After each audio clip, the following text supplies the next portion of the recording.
Шановні пані та панове, їх високоповажності президент України Володимир Зеленський та президент Сполучених Штатів Америки Джо Байден. Дуже дякую. Шановний пане президенте, шановні пані та панове журналісти, шановні присутні, шановна команда президента Байдена. Радий вас всіх вітати в Україні. Для мене, для всіх нас велика честь. Щойно ми провели переговори з паном президентом Сполучених Штатів Америки в форматі тет-а-тет, а потім в розширеному форматі. Це була розмова, яка дійсно наближає нашу спільну перемогу в цій війні. Ми можемо і маємо зробити так, щоб саме цей рік, 23-й, став роком перемоги. І я хочу підкреслити, ця неспровокована і злочинна російська війна проти України, всієї Європи та демократичного світу має завершитись очищенням всієї української землі від окупації Росії та твердими гарантіями довготривалої безпеки як нашої держави, так і усієї Європи і всього світу. Саме зараз і саме в Україні вирішується доля міжнародного порядку, заснованого на правилах The Rules-Based World Order. І ми разом з паном президентом Байденом, з нашими союзниками, з нашими союзними партнерами маємо і надалі робити абсолютно все можливе, щоб демократичний світ виграв у цій історичній битві.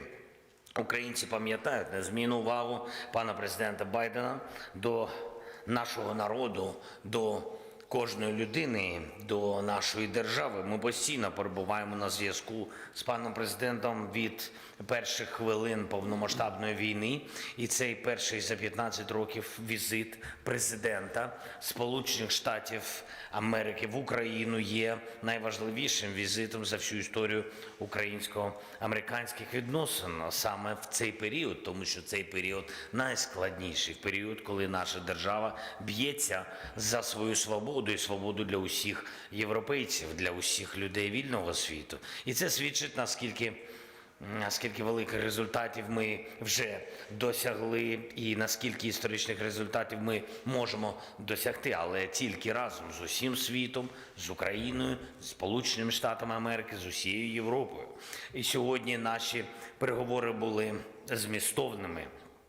Такими змістовними і саме такими важливими, як це вже стало традицією для відносин між нашими державами. Я хочу подякувати особисто пану президенту Байдену, усій його команді Конгресу Сполучених Штатів, усім американцям і дякую за досягнуту потужність українсько-американської співпраці. Шановні присутні, на цьому тижні вже рік нашої незламності і нашої боротьби проти російської агресії. І дуже символічно, що ми зміцнюємо нашу стійкість двома зустрічами з паном президентом, моїм візитом і нашою командою в Вашингтон в грудні та візитом президента і його команди в Київ сьогодні, зараз. Результати цих візитів, безумовно, будуть відчутними на полі бою, у посиленні наших воїнів та у звільненні наших територій. Рішення Сполучених Штатів щодо Абрамсів для України вже заклало таку основу для танкової коаліції, і історично важливим є наш прогрес в питаннях щодо протиповітряної оборони, і це Петріоти для захисту наших міст. Це дійсно фундаментальне посилення. Проговорили питання сьогодні також ми далекобійної зброї та зброї, яка ще може постачатись в Україну, і до цього її не було. І це дуже важливо. Пане президенте, я знаю, що очікується потужний пакет оборонної підтримки для України. І саме зараз такий вагомий пакет є однозначним сигналом, що у російських спроб реваншу не буде шансів. І ми разом захистимо наші українські міста, наших людей від терору Росії і потужно зміцнимо імпульс до нашої перемоги. І сьогодні ми ще раз зафіксували, що маємо спільне бачення щодо подальшого розвитку подій і перспектив у цій війні.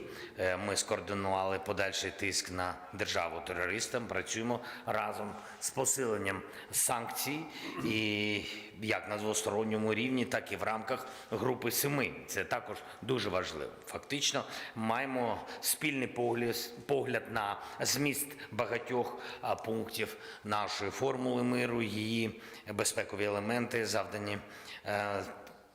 завдання відновити повну силу статуту ООН і захистити міжнародний порядок, заснований на правилах. Це спільне завдання, я впевнений, усіх країн, які зацікавлені в міжнародній безпеці. Вкрай важливим є питання відновлення справедливості і для усіх тих, хто постраждав від російського терору, від цієї агресії, від цієї війни, і для нашої держави загалом. Агресор повинен понести відповідальність за агресію та відшкодувати всі збитки. Я дякую президенту за підтримку нашої роботи щодо відновлення справедливості, зокрема в роботі всіх наших інституцій в цьому напрямку. І ми вважаємо, на нашу думку, звичайно, немає альтернативи із створенню спеціального трибуналу. Це позиція України, ми будемо підтримувати цю позицію.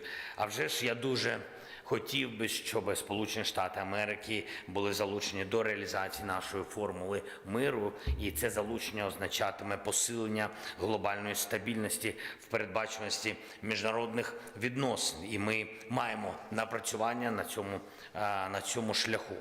І вже цього тижня в Нью-Йорку спільно зі Сполученими Штатами Америки майже 60 іншими державами ми виносимо на розгляд Генасамблеї ООН проект резолюції на підтримку миру в Україні. І напередодні 24 лютого затвердження цієї резолюції стане найкращим свідченням, потужним свідченням того, що терористична сила ніколи не зламає цивілізоване право. І ще одне, я вважаю теж історично, сьогодні на Алеї Сміливості у Києві ми відкриваємо табличку, присвячену пану президенту Байдену. Перший дзвінок вночі 24 лютого минулого року. Наші переговори постійна, незмінна, потужна увага нашій боротьбі і дійсно увага захисту української демократії, а також особистий внесок пана президента Байдена у зміцнення позиції свободи у світі. Це те, що завжди буде в історії, назавжди залишиться. Україна вдячна вам, пане президенте. Україна вдячна Сполученим Штатам Америки, усім американцям в усіх містах і громадах, які цінують свободу так само, як цінуємо її ми. Слава нашим воїнам, слава нашим союзникам, слава Україні! Statement by the President of the United States of America. Thank you very much, Mr. President. You know, it was 1 year ago this week that we spoke on the telephone, Mr. President. It was very late at night in Washington, very early in the morning here in Kyiv. Russian planes were in the air and tanks were rolling across your border. You told me that you could hear the explosions in the background. I'll never forget that. And the world was about to change. I remember it vividly. Because I asked you next, I asked you, what is there, Mr. President? What can I do for you? How can I be of help? And I don't know if you remember what you said to me, but you said, and I quote, "Gather the leaders of the world, ask them to support Ukraine. Gather the leaders of the world and ask them to support Ukraine." And you said that you didn't know when we'd be able to speak again. That dark night, 1 year ago, the world was literally at the time bracing for the fall of Kyiv. Seems like a lot longer ago than a year, but think back to that year. Perhaps even the end of Ukraine. You know, 1 year later, Kyiv stands And Ukraine stands. Democracy stands. The American stands with you, and the world stands with you. Kyiv has captured a part of my heart, I must say. I've come here 6 times as vice president, once as president, and in 2009 as vice president when I first came here. Then back in 2014, I came 3 times in the aftermath of the Revolution of Dignity. And I again came in 2015 to address the Rada about the work of building a strong democracy. And I came in 2017, just before I left office as vice president. I knew I'd be back, but I wanted to be sure. Even though the election were over, Barack and I were out of office, I decided to make one more trip before the next president was sworn in to Kyiv. So President Zelensky, you deeply honor me here in Kyiv with you today, to meet with your military, your intelligence folks, your diplomatic teams, community leaders who have stepped up and helped their country in their hour of need. It's astounding who stood up. Everybody. Everybody. Women, young children, trying to do something, just trying to do something. Pulling people out of apartments and being shelled and literally, I think, is war crimes. It's astounding. And the whole world sees it and looks at it. This is the largest land war in Europe in 3/4 of a century.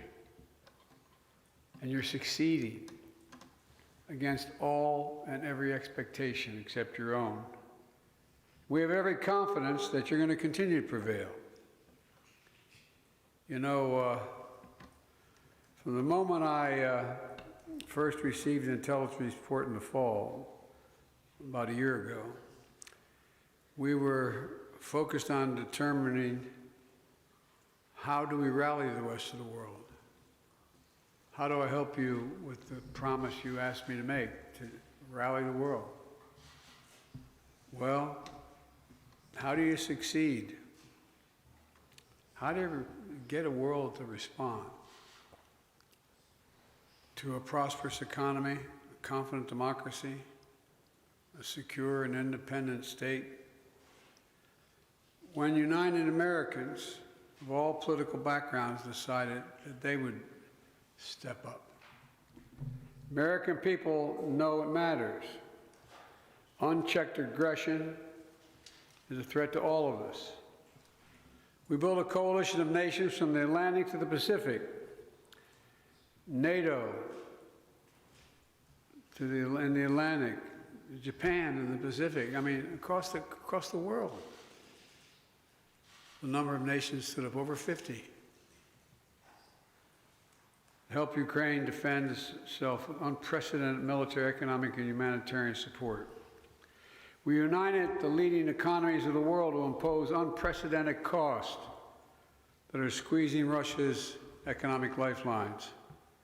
Together, we've committed nearly 700 tanks and thousands of armored vehicles, 1,000 artillery systems, more than 2 million rounds of artillery ammunition, more than 50 advanced launch rocket systems, anti-ship and air defense systems, all defend Ukraine, and that doesn't count the other $500 million we're announcing with you today and tomorrow. That's going to be coming your way. And that's just the United States in this piece. And just today, that announcement includes artillery ammunition for HIMARS and howitzers, more javelins, anti-armor systems, air surveillance radars to help protect Ukrainian people from aerial bombardments. Later this week, we will announce additional sanctions against elites and companies that are trying to evade sanctions and backfill Russia's war machine. And thanks to bipartisan support in Congress, This week, we're delivering billions in direct budgetary support, which the government can put to use immediately and help provide for basic services of citizens. The cost that Ukraine has had to bear has been extraordinarily high, and the sacrifices have been far too great. They've been met, but they've been far too great. We mourn alongside the families of those who've been lost to the brutal and unjust war. We know that there'll be very difficult days and weeks and years ahead. But Russia's aim was to wipe Ukraine off the map. Putin's war of conquest is failing. Russia's military has lost half its territory it once occupied. Young, talented Russians are fleeing by the tens of thousands, not wanting to come back to Russia. Not just fleeing from the military, fleeing from Russia itself, because they see no future in their country. Russia's economy is now a backwater, isolated and struggling. Putin thought Ukraine was weak and the West was divided. As you know, Mr. President, I said to you in the beginning, he's counting on us not sticking together. He was counting on the inability to keep NATO united. He was counting on us not to be able to bring in others on the side of Ukraine. He thought he could outlast us. I don't think he's thinking that right now. God knows what he's thinking, but I don't think he's thinking that. But he's just been plain wrong. Plain wrong. And 1 year later, the evidence is right here in this room. We stand here together. Mr. President, I'm delighted to be able to repay your visit to our country. In Washington, not long ago, you told the Congress, quote, "We have no fear, nor should anyone in the world have it," end of quote. You and all Ukrainians, Mr. President, remind the world every single day what the meaning of the word courage is. From all sectors of your economy, all walks of your life.